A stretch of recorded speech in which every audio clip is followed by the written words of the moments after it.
They drove through the city like they'd already won. The 2025 Mercedes Maybach S680, Christopher Tucker's $600,000 monument to power, glided down Fifth Avenue on a crisp September afternoon. Its obsidian paint gleaming under the sun, its silence more deafening than any siren. But the man who built this empire, the self-made titan whose name once commanded boardrooms and whispered awe in luxury circles, was gone. Buried beneath 6 feet of earth and the cold indifference of a lake that had swallowed him whole just weeks before. And yet, here he was, alive again, in motion, in ownership.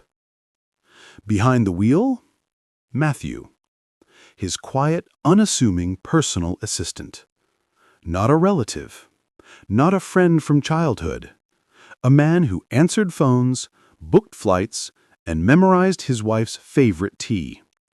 In the passenger seat, Shayen Lawson-Tucker, his widow.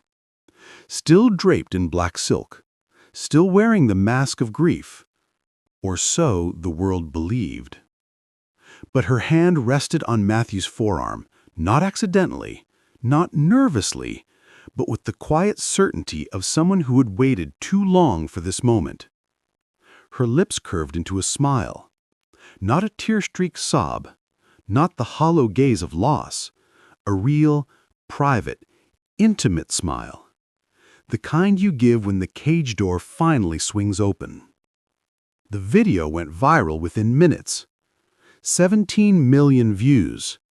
One question screamed across every screen. How could she be laughing? Christopher Tucker didn't die because he slipped. He died because he stopped seeing what was right in front of him.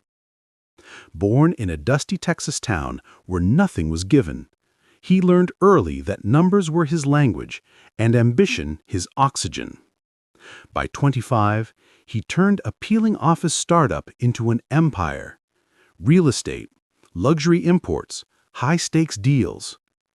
Charismatic, unyielding, a titan who commanded boardrooms and silenced dissent with a glance.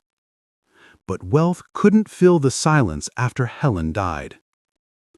His wife Helen, the woman who saw the man behind the magnet, had died 2 years earlier. Cancer stole her quietly, but the silence she left behind roared. The mansion became a mausoleum. The boardrooms echoed with ghosts. He was a king without a kingdom. So, he married Shayen. She was 31, a former beauty queen whose face had lit up magazine covers, whose life had been curated for applause. To him, she was sunlight after a decade of storm, radiant, alive, a symbol of renewal. To the world, she was the perfect trophy wife.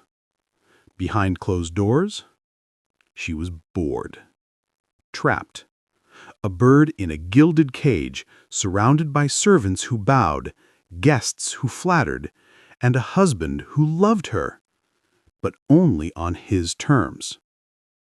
Christopher didn't just own yachts and mansions.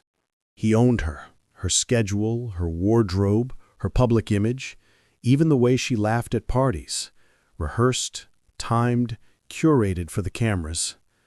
And then there was Matthew, 29, sharp eyes, quiet voice, always there, not just an assistant, a shadow, a confidant, the one person who saw her when no one else did.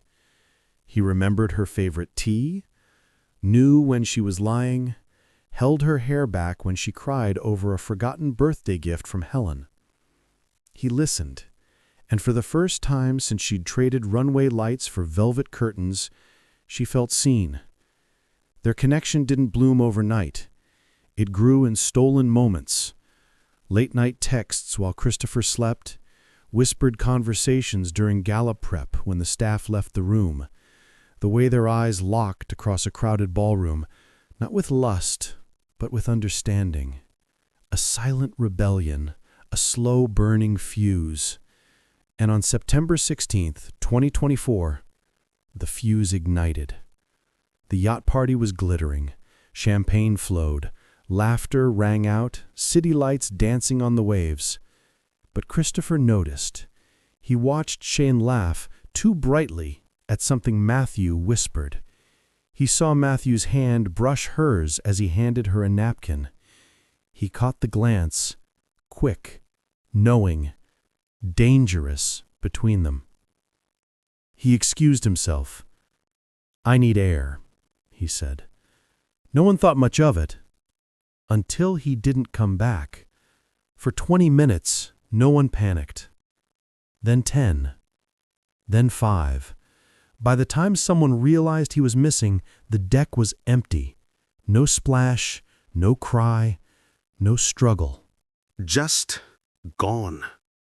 A frantic search erupted. Crew members ran below decks. Flashlights swept the darkness. Matthew coordinated the effort with chilling efficiency, his voice calm, his movements precise. Shayen stood frozen near the railing, clutching a champagne flute, knuckles white, eyes dry. When the Coast Guard arrived, the lake was a mirror, dark, silent, unyielding. Hours passed. Dawn came, and then a fisherman spotted him, floating, bloated, lifeless. Christopher Tucker, the man who built empires, drowned. Officially, an accident. Case closed. Except Lieutenant Harry Reid had seen too many accidents. He stood on the Elysian teak deck, the scent of salt and spilled champagne thick in the air. He saw the faint smudge of ruby-red nail polish on the railing, Shayen's shade. He noted the slight tilt of the chair beside where Christopher had stood, as if someone had pressed hard against it. Forensics found traces of synthetic lubricant used in high-end watches on the rail. Matthew wore a custom Patek Philippe. Text messages recovered later. Shayen, I can't do this anymore. Matthew, I know, it's done. Shayen, will they suspect us? Matthew, no one saw anything, and you're the grieving widow. 2 days before the party, $1.2 million moved from Christopher's account into a shell company linked to Matthew. Another $750K went to a trust named SL Legacy Fund, Shayen's initials. The day after the funeral, they bought the Maybach. Not leased, not borrowed, purchased, with funds from Christopher's estate. And then they took it for a drive. On September 30th, 2024, the world didn't just watch. It gasped. A sleek black 2025 Mercedes Maybach S680, obsidian, silent, impossibly luxurious, glided past Café de Flore on Fifth Avenue like a ghost wearing a crown. Behind the wheel, Matthew Reeves, 29, the quiet personal assistant whose name had never graced a headline until now. Beside him, Shayen Lawson-Tucker, 31, widow of Christopher Tucker, the self-made billionaire whose body had been pulled from Lake Geneva just 21 days earlier. She wasn't crying. She wasn't staring blankly out the window. She was laughing. Not a polite chuckle, not a nervous giggle. A full, warm, unburdened laugh. The kind that comes from deep within, the kind you share only with someone who knows your soul. Her head tilted toward Matthew's shoulder. Her fingers rested lightly on his forearm. Her lips, still painted in the deep burgundy she'd worn to the funeral, curved into a smile so intimate, so alive, it felt like a slap to the millions still mourning. A passerby with an iPhone 16 Pro Max captured 11 seconds of it. 11 seconds. That's all it took. Within 47 minutes, the clip hit TikTok. By hour 3, it trended globally. By sunset, it had 17 million views. By midnight, #MaybachMurder was the #1 hashtag in 42 countries. The caption? Brutal. Perfect. Viral. Widow laughs in husband's car with his assistant 3 weeks after funeral. The grief that didn't fit the script. Vanessa Cruz, Shayen's childhood friend and bridesmaid at her wedding to Christopher, broke down on live TV. She was shattered. At the memorial, I held her. She shook like a leaf. She couldn't even stand without someone beside her. Then came the footage. The same woman, draped in black silk, eyes dry, posture relaxed, laughing beside the man who had fetched her husband's coffee, booked his flights, and now drove his $600,000 car like he'd earned it. Public opinion fractured instantly. Half called her a monster. The other half whispered. She was never free until he was gone. The hotel that held secrets. Detectives didn't need to wait for warrants. The digital trail was already glowing red. They found receipts. Not just any receipts, the Chateau de Varennes, a private lakeside boutique hotel 40 minutes outside Geneva, booked under C. Tucker, Christopher's initials. 2 nights, September 10th and 11th, 2024. The same dates Shayen had listed in her calendar as business dinners, Milan clients. Except there were no Milan clients. Security footage showed Matthew arriving alone at 7:43 p.m. on the 10th. He carried no luggage, checked in under Christopher's name, paid in cash, 2,800 euros up front, no signature required. He left alone at 9:14 a.m. on the 12th. But here's what the front desk didn't notice, or didn't care to report. Shayen arrived separately, via Uber, at 8:17 p.m. She used the service entrance. No camera caught her face, but her black Louboutins, unmistakable. The same pair she wore to Christopher's 50th birthday gala. She never checked out, because she never officially checked in. The room, Suite Azure, with floor-to-ceiling windows overlooking the lake, was cleaned only once, the morning after Christopher's body was found. Housekeeping noted 2 wine glasses, 1 lipstick stain, burgundy, and a man's Patek Philippe watch left on the nightstand. Matthew's watch. The same one forensics later found traces of on the yacht railing. The will that rewrote everything. Then came the emails.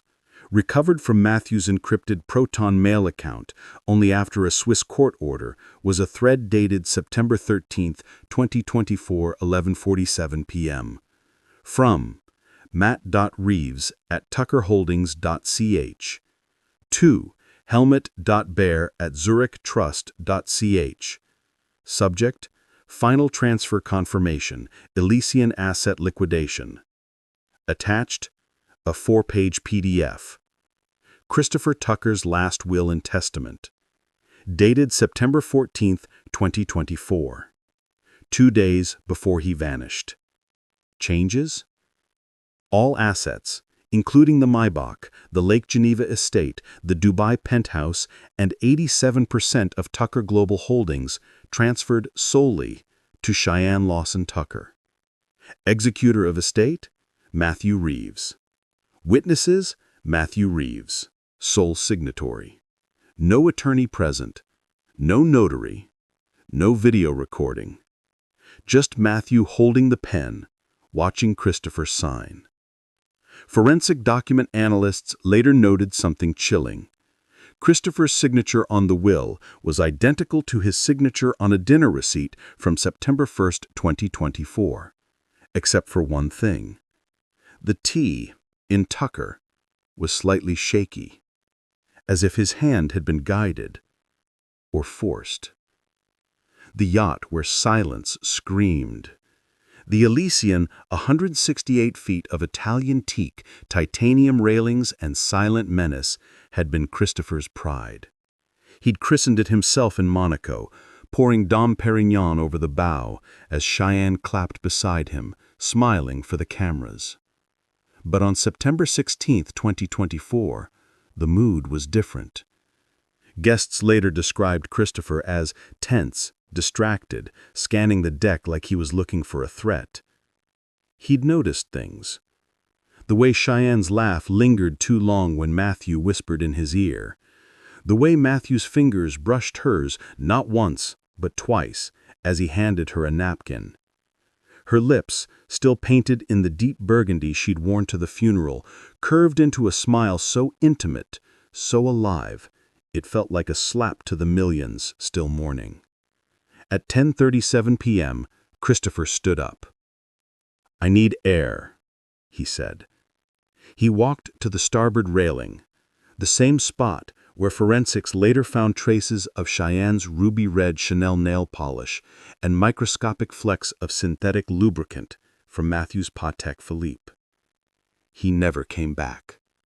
Crew searched for 27 minutes before sounding the alarm. Matthew? Calm. Efficient. Check below deck. He might have gone to his cabin. Shayen? Frozen. Still holding her champagne flute, knuckles white, eyes dry. When the Coast Guard arrived, the lake was calm. Too calm.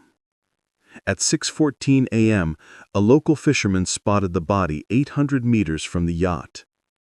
No signs of struggle, no defensive wounds, lungs filled with water. Ruled accidental drowning.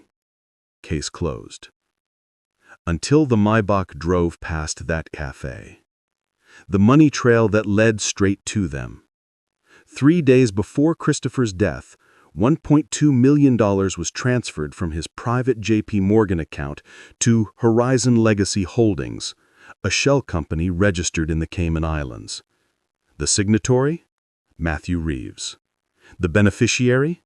A numbered account in Zurich, later linked to Shayen via biometric withdrawal logs. Her thumbprint was used to access funds on September 28th. Another $750,000 moved to SL Legacy Fund, Shayen's initials, earmarked for charitable disbursements. Except no charity ever received it. The money vanished into a crypto tumbler, then reappeared as NFT art purchases and a private island deposit in Fiji. The day after the funeral, they bought the Maybach. Not leased, not financed. Paid in full. $598,000 wired directly from Christopher's estate account, authorized by Matthew as executor. The dealership manager later told police, they didn't even test drive it. Just signed and drove off, smiling. The psychology of the perfect crime. Lieutenant Harry Reed, lead investigator, didn't believe in accidents. He believed in patterns. The timing, will signed 2 days before death. The location, remote section of railing, no cameras, no witnesses. The behavior, no grief, no delay, no hesitation. The symbolism, driving the car, his car, through the heart of the city, like a victory lap. This wasn't passion, Reed told his team. This was planning, months, maybe years. They didn't just kill him, they erased him. And then they replaced him with each other. Psychologists analyzing Shayen's behavior noted displaced euphoria, a phenomenon where suppressed joy explodes once the source of oppression is removed. Harry stared at the file. Motive? Check. Opportunity? Check. Means? Debatable, but plausible. Behavioral evidence? Overwhelming. Yet, no DNA under fingernails, no signs of violence on the body, no witness who saw a push, no confession, no smoking gun, only shadows, only timing, only the unbearable weight of a man's death and the terrifying ease with which his widow and his assistant moved on. The Maybach wasn't just a car, it was a declaration, a public coronation. Every gesture, every smile, every touch was calculated, designed to normalize the impossible, to rewrite the narrative before anyone could stop them. Friends recalled hushed conversations on the yacht that night, One guest swore. Christopher looked at both of them and said, "Trust is the most expensive thing you can lose." They didn't think much of it then. Now it sounded like a warning. Harry exhaled slowly. "We've got everything," he murmured to Sergeant Aidan, "except proof." Aidan nodded. The water swallowed the truth. They sat in silence. Outside, the city buzzed. Shayen and Matthew walked through galleries, dined at Michelin stars, attended galas, always together, always smiling, always free. And somewhere beneath the waves, Christopher Tucker's body lay still, while above, the world wondered. Did he slip, or was he pushed? Did love blossom in the shadows, or did desire become a weapon? We may never know, but we've seen the evidence. The text messages, the transfers, the laughter in the car, the silence on the yacht. And sometimes that's enough. Because when wealth, secrecy, and longing collide, the most dangerous thing isn't the crime. It's the quiet, calculated ease with which people learn to live after. Christopher Tucker built empires. He conquered markets. He controlled outcomes. But he could not control the human heart, or the quiet, desperate hunger for freedom, or the dangerous intersection of loneliness, longing, and opportunity. He thought he owned everything, until he didn't. And now, the world watches and wonders. What really happened on the Elysian? The answer? Still floating, just out of reach. But the car? It's driving, and it's not stopping.